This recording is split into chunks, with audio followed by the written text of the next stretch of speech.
But there used to be this idea of, well, do you know what? If you can't naturally have children, then maybe it just wasn't meant to be. And if you then choose to do something medical or assisted about that, then that's your choice. And therefore, it's not relevant to the employer.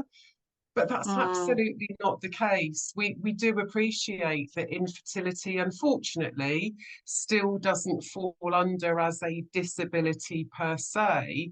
However, it's not choice in any way, shape, or form. You know, regardless of what your route to parenthood looks like or what those challenges are, you're going through that journey because ultimately you want to do the thing you've most wanted to do in your life, that thing we often take for granted when we're younger, which is that yeah. we will be able to have a family one day. So the mental, the physical, the emotional anguish and turmoil that people have to go through to even get to a place of choosing to go down that path, you know, it isn't just a nice to have. This isn't a choice. It would never have been my choice. And I know it wouldn't have been Tracy's to do this, the money and the impact on your mental health, which is kind of long term. It's not you're in it and then you're out of it and it's all right. Even if you do have a baby, then there's a lot of complex emotions that sit with this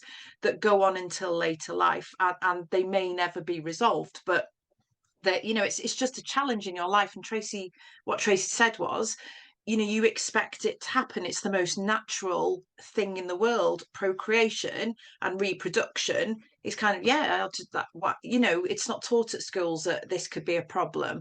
And it does absolutely affect the workplace. There'll be people watching this thinking it doesn't affect the workplace. It absolutely does, because you've got next generation of workers coming through. They want to work for an industry or an organization that puts their well-being at the forefront, that is supportive of their life decisions and their life challenges. And we know that Gen Z are going to be a really demanding workforce. They're coming through now.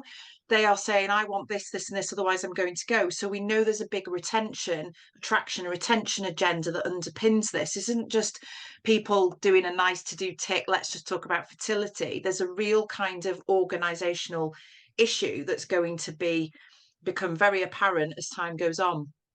And I think even when that sort of Gen Z, when they do get to their 30s and then suddenly decide, you know what, my career is at the right place, it is time now to think about a family. If then things don't go to plan, they don't want to have to make one choice or the other. They don't want to have to say, well, either I give up my career to fight for a family, or I continue my career and probably won't ever get to become a parent.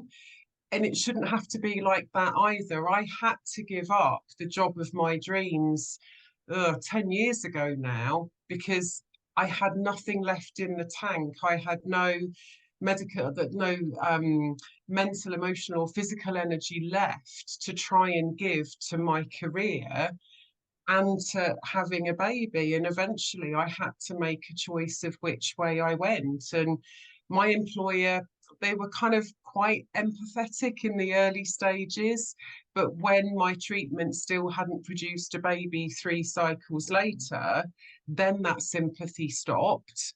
And then it was very much a case of, well, maybe you do need to make a choice. And my hand was put behind my back, and I chose the completion of my family over a job I actually absolutely adored. And I don't ever want to see great talent have to make those decisions in the future when there is such a war for talent in this working world that we now live in.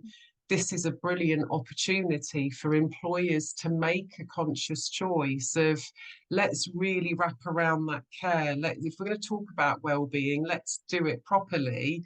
And of course, as Yeah. Claire so eloquently said, this is absolutely a part of that because it affects everybody.